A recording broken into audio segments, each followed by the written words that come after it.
Well, speaking of fans of Russia, apparently, what do you think about Tulsi Gabbard and Sebastian Gorka? I'm glad that you asked me that question, but what I'm really glad is that you told me no profanity is allowed in your broadcast. So I'm going to observe that rule, and I'm I just going to appreciate that. say the following. Yes. Um, it's bad news. Let's take them one at a time. Let's go with Tulsi Gabbard.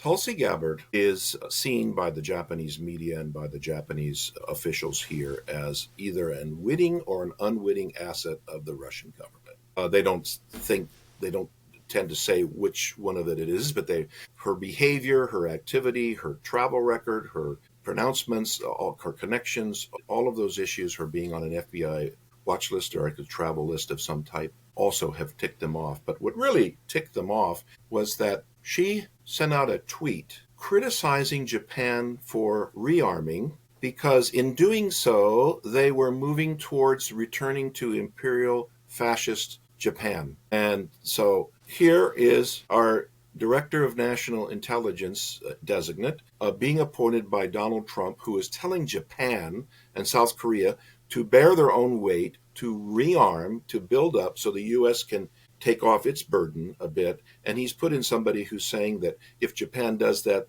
they're going back into their fascist past. And it just has painted her completely in the Japanese media now as anti-Japanese Tulsi-san.